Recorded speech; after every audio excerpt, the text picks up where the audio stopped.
Winning the AFC changes the standard. Once you come that far, every vulnerable spot stops feeling like a minor detail and starts threatening something this fan base waited years to experience again. New England invested another first-round pick in protecting Drake Maye, but the team still has to decide how quickly it wants to push that development. The Patriots lost an important piece at tight end, are facing a delicate negotiation with the heart of their secondary, and put millions of dollars within reach for a veteran lineman. Today we're measuring whether these decisions protect the future or leave too many risks standing in the way.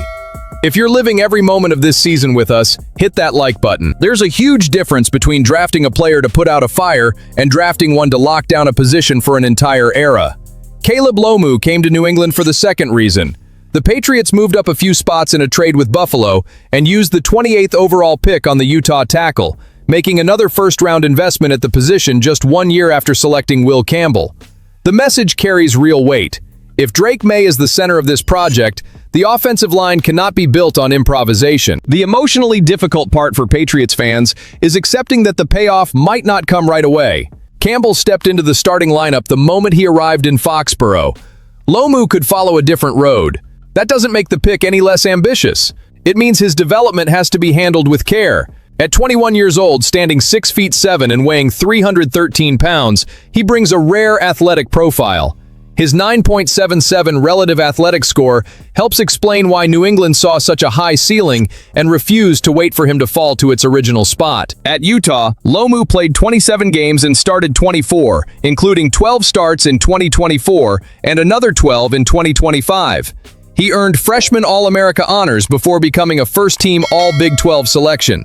The tape backs up the testing numbers: quick out of his stance, light feet, range, and the patience to mirror pass rushers.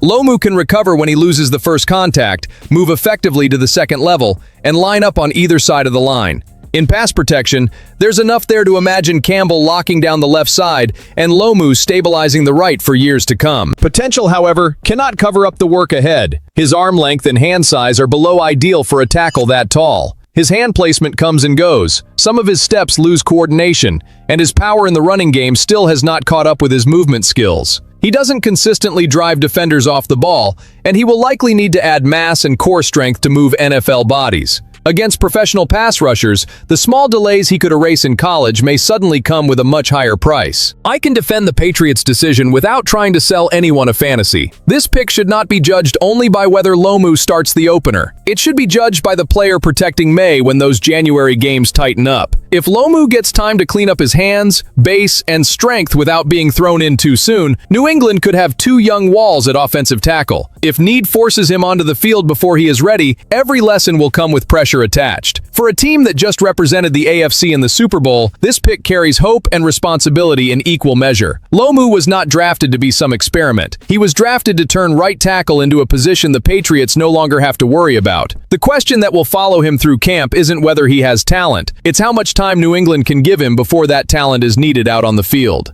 And while Lomu represents a solution built for the long haul, Julian Hill's injury created a problem that needs an immediate answer. The plan was to use his strength, blocking, and physical presence to give this offense balance. His season ended before it even started. Hunter Henry remains Drake Maye's trusted target, but the depth behind him is suddenly exposed.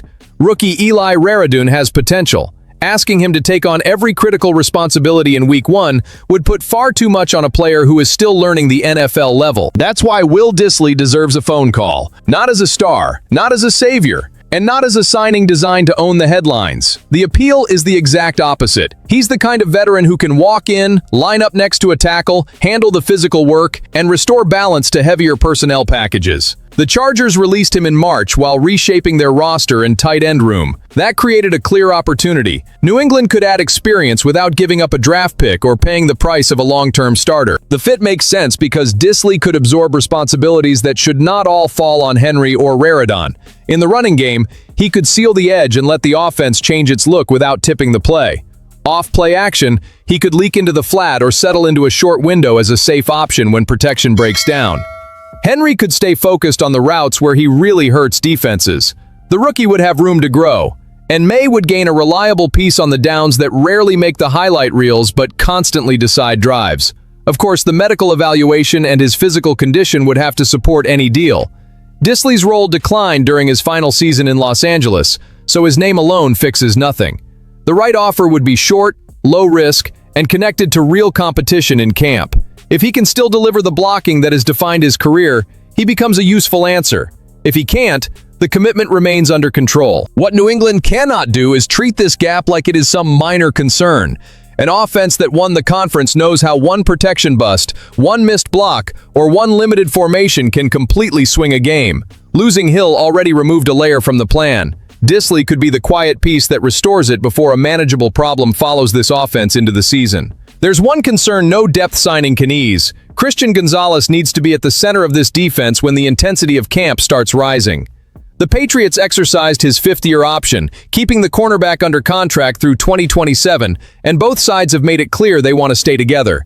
Even so, there has been no public progress on an extension, while Gonzalez's limited participation in spring activities has raised the possibility of a hold-in that would allow him to avoid fines. I understand the market logic. Devin Witherspoon, another 2023 first-round pick, is also chasing a major deal in Seattle. The Patriots and Seahawks may each be waiting for the other contract to establish the new price at cornerback. But waiting does not freeze the value. It can push that number even higher. If Witherspoon signs first and raises the ceiling, Gonzalez will have an even stronger benchmark for asking to be paid at the top of the position, or very close to it. If New England moves first, the team may gain more control over the structure and, more importantly, eliminate a distraction that does not fit the ambitions of this roster. Gonzalez is not an interchangeable piece. This secondary changes when he is on the field because his ability to handle the opponent's best receiver expands the coverage menu and gives the defense freedom to attack somewhere else. We have already seen the cost of playing without him. For a team expecting to face elite quarterbacks in the AFC, opening camp without its best corner fully integrated would mean accepting tension it does not need. That doesn't mean agreeing to any number without negotiating. It means recognizing what the priority is. The front office protected financial flexibility for moments exactly like this one, keeping young, premium talent that developed inside the building. Gonzalez wants to remain a Patriot.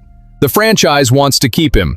When both sides want the same destination, allowing the outside market to control the clock feels like an avoidable risk. My confidence that a deal can get done is still high. My patience with the delay is fading. This fan base isn't afraid of paying a star who has already proved his value. It is afraid of watching a fight over salary benchmarks take up the space that should belong to football. At some point, waiting stops looking careful and starts costing preparation. Not every renegotiation has to tell a story about someone losing. With Mike Onwenu, the numbers show a shared bet. His 2026 cap hit dropped from $25 million to $17.5 million, a reduction of $7.5 million.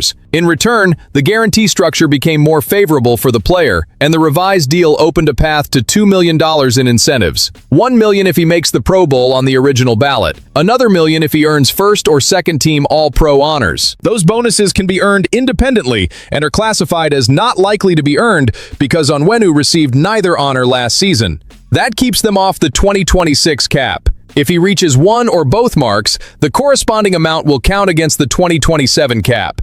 It's smart contract work that helps the team right now without taking away his opportunity to earn back money through elite performance. And I love the competitive message. Onwenu is 28 years old, has played 6 NFL seasons, and still has not received Pro Bowl or All-Pro recognition. Now the contract puts a real reward in front of him. This isn't money for simply staying healthy or reaching some modest snap total. It's money for joining the league's best guards. For a veteran who will be central to protecting Maye and developing the right side of the line, that challenge carries real weight. There's also fairness in the way the agreement was built. Calling it nothing more than a pay cut erases the exchange between the team and the player. New England gained immediate cap space. Onwenu received stronger guarantees and kept a path to $2 million based on recognition. If he reaches either benchmark, the Patriots will not be upset about the future cap charge. They will be paying it because their right guard delivered a season worthy of the position's elite. That is exactly the kind of problem a franchise wants. He now joins 3 other New England players with both Pro Bowl and All-Pro incentives: Ramondre Stevenson, Christian Barmore, and Brendan Schooler. Elijah Vera-Tucker and Marcus Jones have incentives tied only to the Pro Bowl. That points to an interesting policy. Ease some of the pressure on the current payroll while keeping money available for players who raise their own level, and along with it, the team's competitive ceiling. For the fan confidence meter, I want a number, not some ready-made answer. From 0 to 10, how confident are you that Onwenu finally earns national recognition this season? Because there's something deeply Patriots about this equation. The veteran helps the team breathe right now, and the team gives him a way to earn value back by doing what matters most, playing high-level football. A smart contract isn't one where only one side wins.